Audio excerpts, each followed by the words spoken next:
Boa tarde a todos.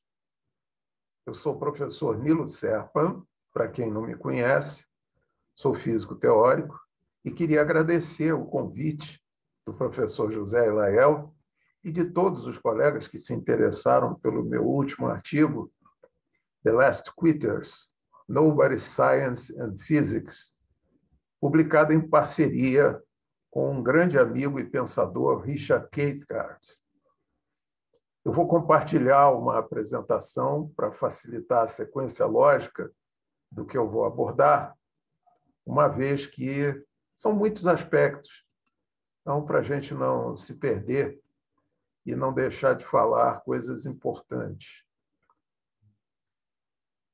Bem, nós traduzimos esse título como Os Últimos Desistentes, Ciência e Física de Ninguém. Esse título vai ficar mais claro ao longo da apresentação. Mas eu diria, de início, que, a partir dessas reflexões, que certamente apontam para muitas mudanças que nós temos que fazer, eu diria que, se nós desistiremos, que sejamos os últimos a fazer isso.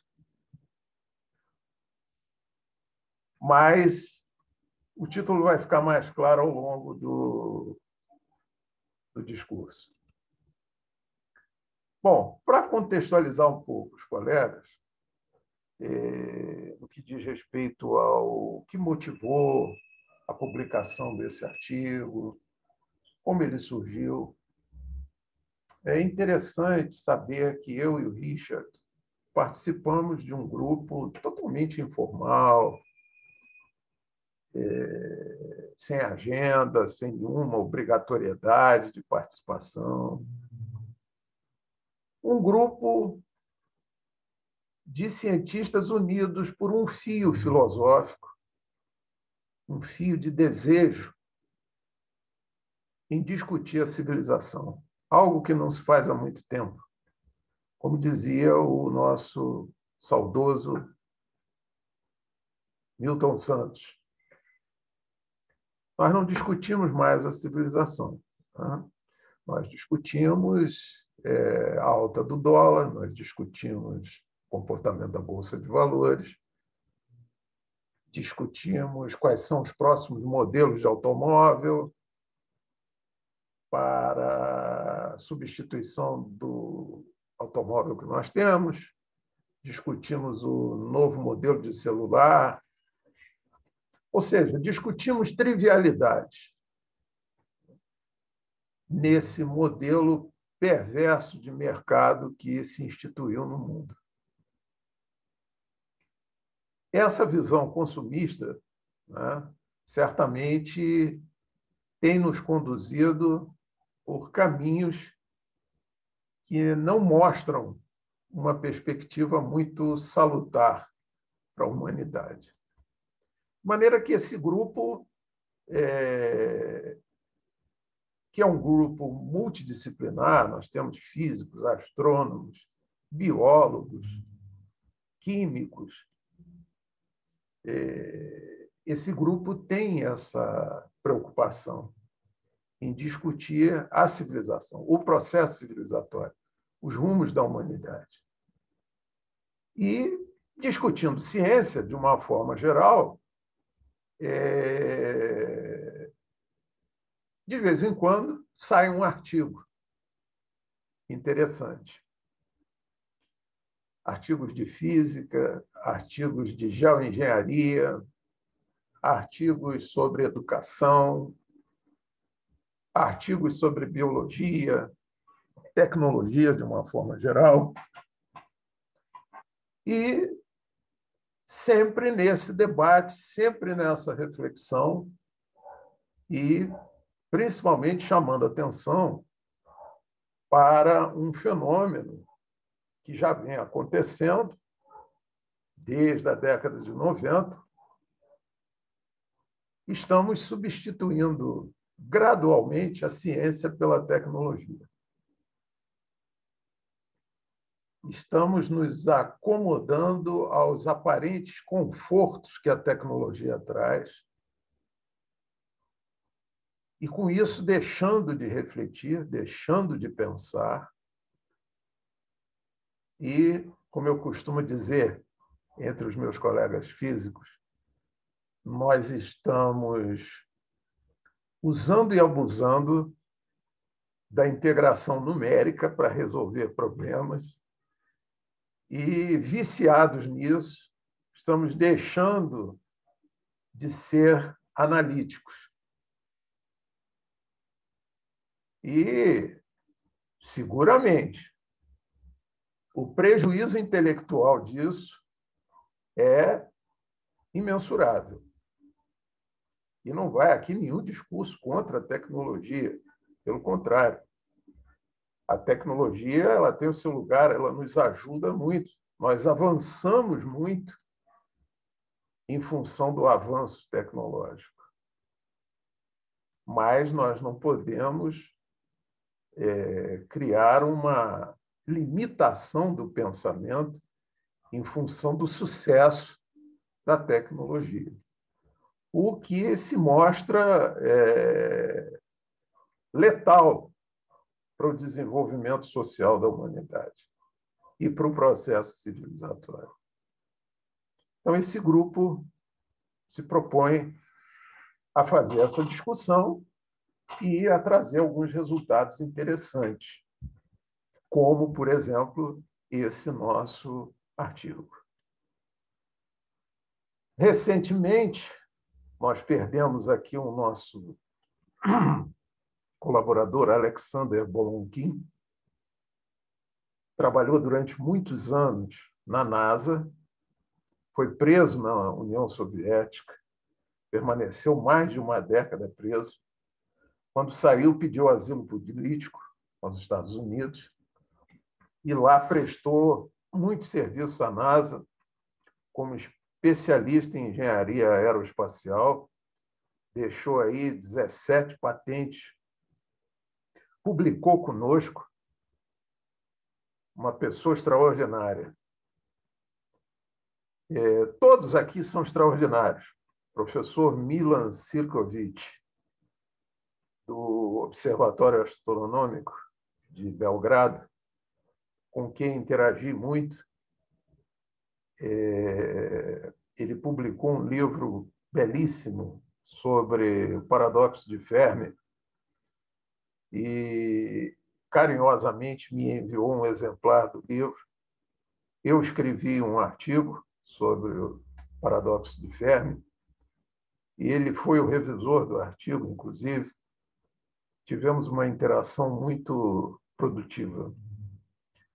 Professor emérito Martin Beach, da Universidade de Regina, do Canadá, grande parceiro também. Nesse momento está organizando um livro com a minha participação do Richard e de vários parceiros. Esse livro deve ser lançado ainda esse ano. O professor Beach é astrônomo, o professor Milan Cirkovic é astrofísico e seguramente filósofo. Professor Bala Subramanian, nosso querido Bala de Bangladesh, um químico extraordinário, também participa aqui do nosso grupo. Professor Viorel Badescu, da Universidade Politécnica de Bucareste, especialista em termodinâmica e em sistemas de engenharia baseados em trocas térmicas. Também é uma pessoa extremamente generosa, um pouco mais recluso, mas sempre à disposição de nos ajudar. Professor Charles Fink, da Florida Atlantic University, especialista em geologia marinha, em geomorfologia costeira, também um grande parceiro. Professor Marcelo Alcântara, meu parceiro aqui em Brasília, um biólogo extraordinário. Professor David Noel, ex-Cambridge, atualmente radicado na Austrália, astrônomo também, publicou conosco também e vai publicar de novo agora. Em setembro, nós estamos preparando uma edição especial em homenagem ao Alexander Bolonquim, de maneira que todos participam, uns com mais frequência, outros menos, mas todos com o mesmo olhar filosófico.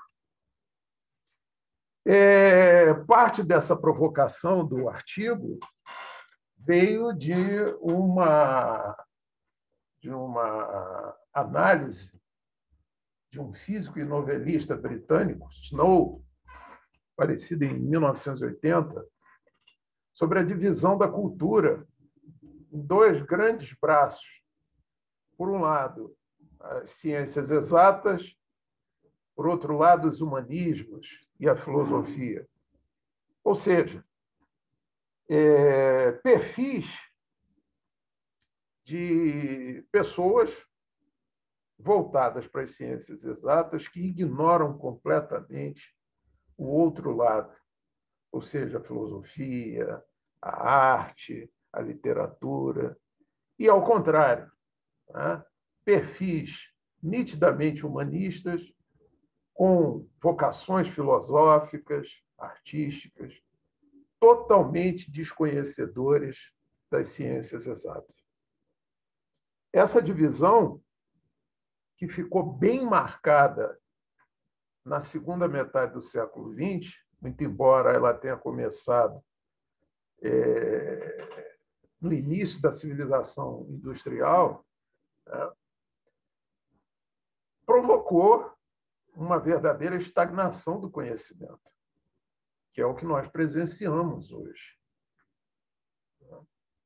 Esse desinteresse mútuo só pode provocar prejuízo para o progresso da humanidade.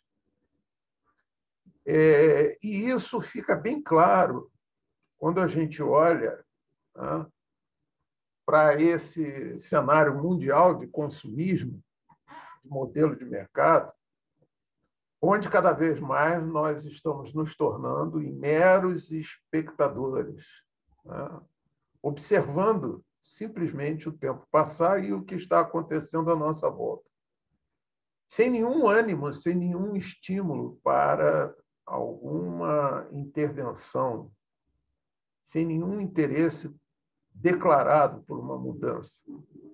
Estamos nos acovardando diante dos ditames de um modelo que certamente nos leva a um destino sombrio. Se nós olharmos o que acontece hoje com os nossos ambientes acadêmicos públicos, que, aliás, se colocam como os únicos capazes de produzirem ciência, o que é uma falácia, né? Mas, se nós olharmos para esses ambientes acadêmicos, nós vamos verificar que se consolidou um modelo feudal de tratamento da ciência, né? Cientistas encastelados, né, ditando regras de acordo com políticas muito particulares, né, visando, evidentemente, interesses pessoais, né?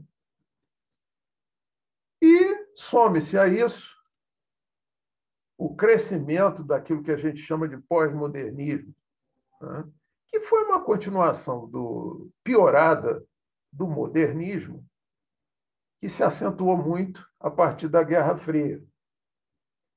Esse pós-modernismo ele se caracteriza por uma... Não se pode chamar isso de movimento, né? Chamar de movimento seria algo assim extremamente elogioso, né? Mas uma grande banalização, uma trivialização do conhecimento, às custas de uma literatura pedante, rebuscada, que disfarça uma profunda ignorância sobre tudo, com uma linguagem de aparência de seriedade, de erudição. É isso. Não é preciso nada mais para caracterizar a literatura pós-moderna. Então, somando-se essa postura de afastamento da academia da sociedade. Quer dizer, a academia deveria devolver à sociedade que a mantém os seus resultados, tá? Deveria abrir as portas, tá? Numa visão de acessibilidade àqueles que pretendem seguir uma carreira acadêmica e receber bem os seus candidatos, somando-se este pós-modernismo nefasto, nós temos como resultado o quê? A ascensão da pseudociência, que também se aproveita da literatura pós-moderna para disseminar as suas visões místicas e as suas crendices, né? Acentuando o estado de ignorância da sociedade. Esse conjunto provocou também a negação da Paideia,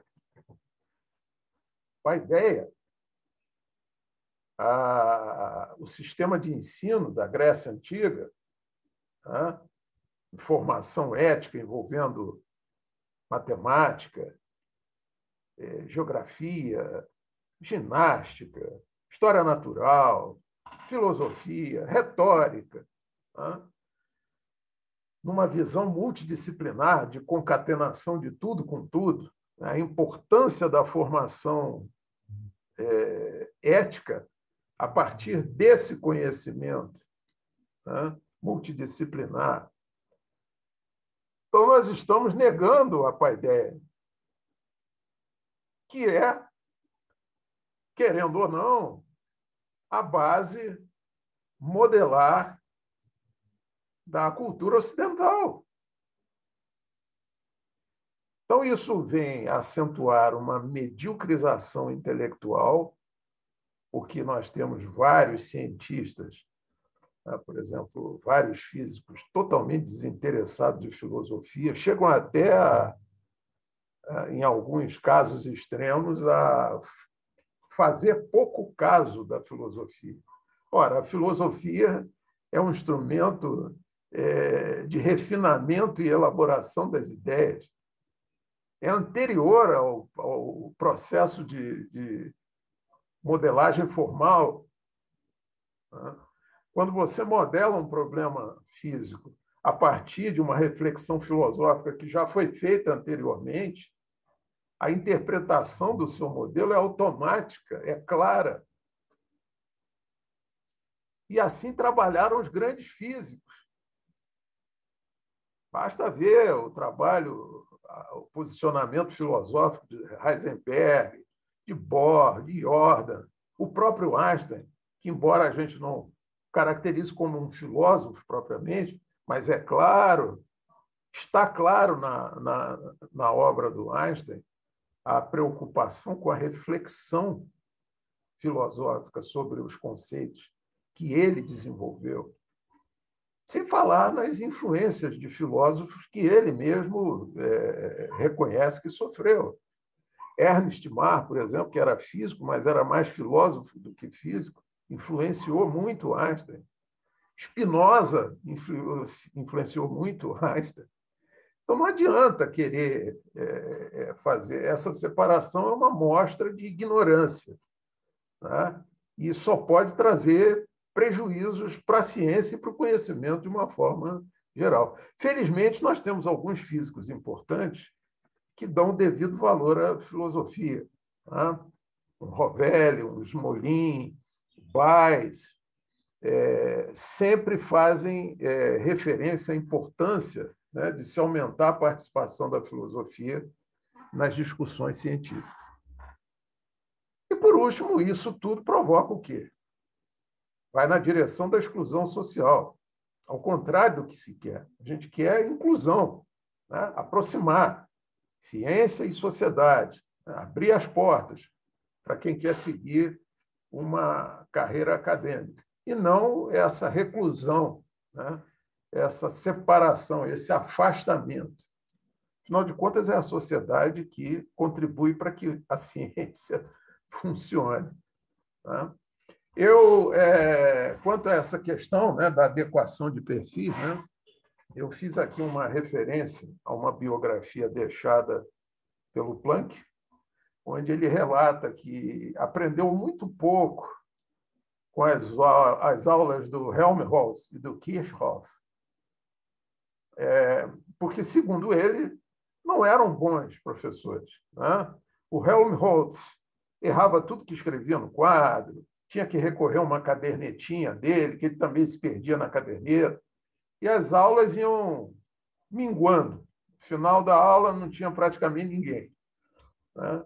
E, ao contrário, o Kirchhoff era todo organizado, uma caligrafia perfeita, não errava as palavras, mas dava a impressão de que aquilo tudo era decorado. Né? Então, o que é que nós temos aí? Dois grandes cientistas, mas professores que não permitiam a criação de um diálogo, de um ambiente de debate, de discussão nas aulas. Então, essa é a questão. Não se trata de julgar as pessoas, trata-se de você aproveitar o que elas têm de melhor. E é isso que nós precisamos fazer. Ao invés de ficar pressionando as pessoas para agirem de determinadas formas, né? Agirem na contramão daquilo que elas realmente querem e daquilo que as faz felizes. Né? Bom, quando nós falamos no artigo da dificuldade de se ser criativo na física, né? O que é fazer uma física criativa, a gente está fazendo referência a um pensamento que a gente chama de divergente. Né? O que é o pensamento divergente? É você, a partir da convergência padrão de apresentação de um determinado tema, você tem um fenômeno, apresenta o fenômeno e monta uma pergunta. Né? O pensamento divergente vai te dar várias respostas para essa pergunta. Só que não são respostas produzidas aleatoriamente. São respostas que trazem, na sua essência, um pensamento disruptivo com relação aos modelos tradicionais. Tá? Problema e resposta, dentro de um mesmo modelo de pensamento. Tá? Então, o pensamento divergente, ele é disruptivo. Então, eu coloquei aqui alguns exemplos de linhas de pesquisa que nós temos no nosso grupo. Uma delas é a teoria quântica do espaço-tempo, brevemente aqui colocando. Tá? Nós não trabalhamos com partículas, né? Pensando em nível cosmológico, nós pensamos o espaço-tempo como sendo constituído de intervalos finitos em nível planckiano, em constante expansão no seu estado normal. Né? Sujeitos a contrações em função da interação de corpos massivos, mas no seu estado, digamos, de vácuo, em constante expansão. Bom, e daí tem toda uma abordagem, né, sobre os valores de espera das taxas de expansão desses intervalos. Né? Esses intervalos podem ser tipo tempo e tipo espaço, e as duas coisas ao mesmo tempo. Então, toda uma abordagem probabilística aí. Né? E a aplicação do princípio de incerteza e tudo mais. Isso foi um trabalho que, iniciado com um parceiro, eu e um parceiro, um outro físico chamado Steiner, publicamos esse trabalho e foi até interessante o processo, que nós submetemos, e processo de revisão por pares, duplo cego, aquela, né, revisão que a gente sabe, mas, a uma certa altura, um dos revisores resolveu se apresentar para discutir o tema. Isso levou mais de 1 ano e meio nessa discussão, até que, finalmente, nesse bate-volta, no final, eu descobri que era um físico búlgaro, e eu sempre gostei muito de trabalhar com os físicos da Europa Oriental, porque eles são muito criativos, né? E aí, finalmente, ele disse: olha, realmente, eu acho que está na hora de publicar. E nós publicamos isso, se não me engano, foi em 2016, e prosseguimos. Qual é a ideia? A ideia é a seguinte, e aí é que entra o pensamento divergente, né? Ao invés de buscar quantizar a gravidade diretamente, não. Nós estamos buscando quantizar o espaço-tempo e ver as consequências disso para a gravitação, já que a gente pensa espaço, tempo e gravitação em um conjunto único, e possivelmente ver de que maneira isso poderia contribuir no futuro para uma visão unificada de todas as forças. Temos uma linha também voltada para o estudo do emaranhamento quântico, né? Olhando para o emaranhamento quântico como algo que acontece em um contexto em que as relações entre os objetos são diferentes. Nós aqui, na nossa realidade, trabalhamos com um travejamento espaço-temporal de 3 coordenadas de espaço e uma de tempo, uma visão quadridimensional, relativística. E a proposta que nós fazemos é de que isso é apenas um tipo de relacionamento possível entre os objetos. Nada impede que existam outros. Então, nós trabalhamos em uma visão, né, de transformação de simetria, né? Por isso que a gente fala de simetria entre espaço e tempo, em que nós passamos a trabalhar num travejamento de 3 coordenadas de tempo e uma de espaço. Ou seja, uma única coordenada de espaço, criando o que a gente chama de cordão umbilical entre 2 partículas emaranhadas, e 3 coordenadas de tempo, passado, presente e futuro, né? De tal forma que a informação trocada entre as 2 partículas navega livremente no tempo. Estou resumindo muito, é um trabalho bastante interessante, inclusive foi assunto da minha tese de doutorado, e que estou levando para frente com 2 parceiros. Né? Uma matemática muito elegante, né? Quando a gente estabelece as matrizes de transformação, né, de um sistema de relacionamento de objetos para outro, não é simplesmente um sistema de coordenadas, né? Nós estamos mudando o paradigma de relacionamento entre os objetos. Certo? Temos uma linha de pesquisa em algumas soluções das equações de Einstein que permitem prever a possibilidade de criação de certos espaço-tempos, certas bolhas de espaço-tempo, vamos dizer assim, né, que permitiriam viagens interestelares em velocidades independentes da velocidade da luz. Certo? Uma velocidade arbitrária, digamos assim. É um assunto que está se tornando cada vez mais sólido do ponto de vista teórico. Claro que isso é uma visão de futuro longínquo, né? Mas os problemas físicos que surgem são muito interessantes. Né? E nós estamos abordando um problema crucial. Né? O espaço-tempo de Alcubierre, que foi o que deu início a essas reflexões sobre o warp drives, né? São espaços-tempos dobrados, né?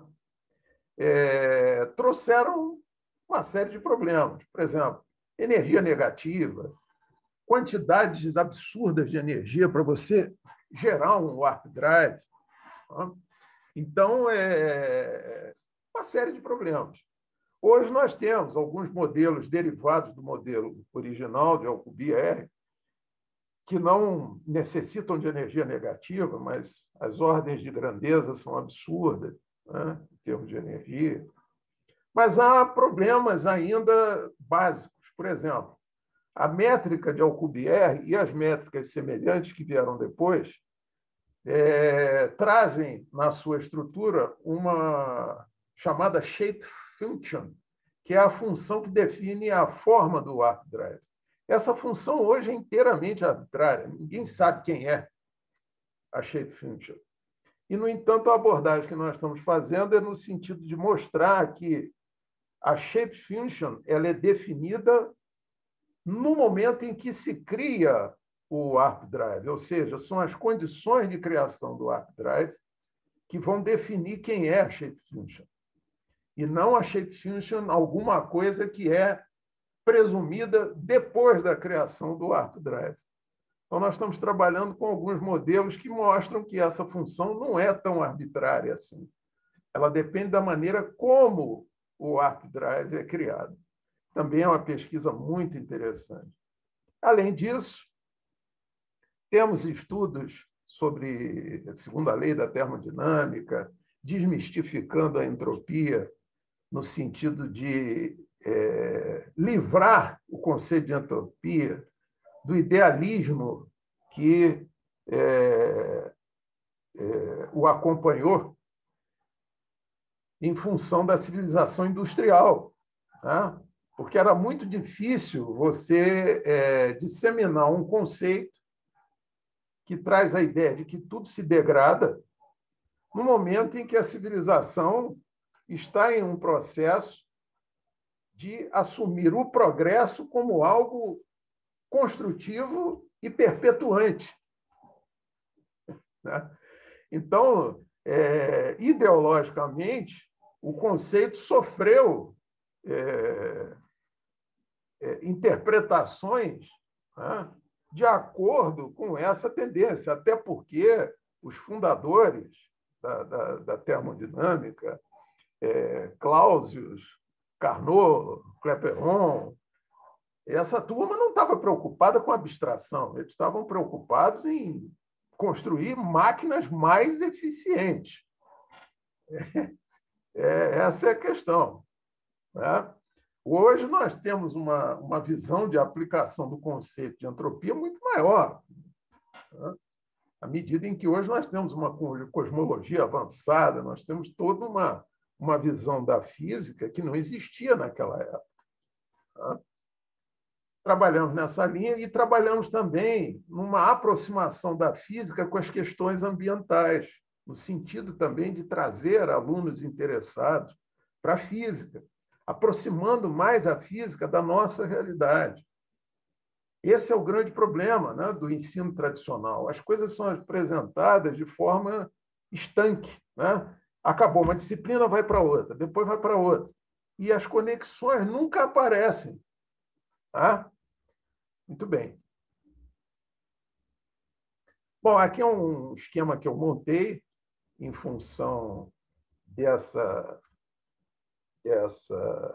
explicação do pensamento divergente, né? Apresentação do fenômeno, formulação da pergunta, fazendo parte do pensamento convergente. E o pensamento divergente oferecendo várias respostas de conteúdo disruptivo àquela pergunta. Bom, esse cenário todo apresentado aqui, né? Um cenário que se mostra bastante negativo para o progresso social e para o avanço da ciência, né? No nosso caso aqui do Brasil, né? Fica também muito claro com essa dicotomia famosa entre qualidade e quantidade. Né? Então, aqui se prima pela quantidade de artigos produzidos, enfim. Né? Então, mais quantidade, menos preocupação com o conteúdo. Né? Mais quantidade, menos seletividade, só pode desembocar em pouca qualidade, né? E junte-se a isso a dificuldade que nós já temos, né, na nossa sociedade, né? A dificuldade de domínio de outros idiomas, pelo menos de mais um idioma, né? Isso provoca o quê? Um aumento de endogenia. Se você publica tudo em português, o público que vai ter acesso a isso, a essa produção, é um público muito restrito, né? Resultado, pouca visibilidade. Quando você junta pouca qualidade com pouca visibilidade, o resultado só pode ser baixo impacto da produção científica no cenário internacional. Isso, absolutamente, isso não faz jus à potencialidade que nós temos aqui no Brasil. Então, isso é algo em que pensar. Nós precisamos mudar isso em algum momento, né? Lembrando que a produção científica é uma atividade artesanal, né? Não se sai estalando os dedos e produzindo artigo, né? Não é dessa forma que a ciência evolui, nem é dessa maneira que o cérebro trabalha, né? Então, alguma coisa está errada, né? E aqui eu fiz uma lista, né, dos obstáculos à qualidade e à inovação dos nossos ambientes acadêmicos. Pressão pelo número de publicações, que a gente já falou, né? A criatividade aqui é tratada a paulada, né? Se você vem com uma ideia criativa, das duas, uma. Ou você é taxado já de maluco, né? Ou então você vem encher o saco com as suas ideias e não é isso que a gente está fazendo aqui. É aquela coisa, né, que a gente já sabe mais ou menos como acontece. Falta de recurso, um problema crônico no Brasil, e não é apenas falta de recurso, é o mau emprego também do recurso, tá? Eu vejo aí teses e monografias que foram bancadas com bolsas que estão assim abaixo da crítica, tá? Inadequação funcional, que a gente já viu, o caso dos professores e dos cientistas, né? Mal alocados nas suas funções, a arbitrariedade dos critérios seletivos, né? Os nossos candidatos não são muito bem recebidos, né? Infelizmente. As grades curriculares totalmente anacrônicas, né? Se ensinando física como se ensinava no início do século XX, né? O eletromagnetismo tratado, poxa, de maneira trivial. Nós temos aí mais de 40 desmembramentos do eletromagnetismo e continua-se naquele reme-reme, enchendo o saco dos alunos com problemas desinteressantes, coisas maçantes, que só servem para afastar a pessoa daquele ideal inicial de se dedicar à ciência. Isso também tem que ser revisto em algum momento. Claro que a gente tem que aprender as teorias fundamentais, a mecânica, o eletromagnetismo básico, mas não pode ficar nisso a vida inteira. Você chega na pós-graduação, é o mesmo eletromagnetismo, é a mesma mecânica. Ninguém aguenta isso, né? Cultura cartorialista obsoleta do Brasil, uma burocracia tremenda, coisas até ridículas, né? Por exemplo, pessoas que vão se qualificar fora do país porque não conseguiram se qualificar aqui, não encontraram eco aqui, na volta são punidas aqui, né, com exigências absurdas, que inclusive são ridicularizadas lá fora. É um cenário triste. Eu deixei essa reflexãozinha aqui para a gente fechar. Gostaria que vocês lessem.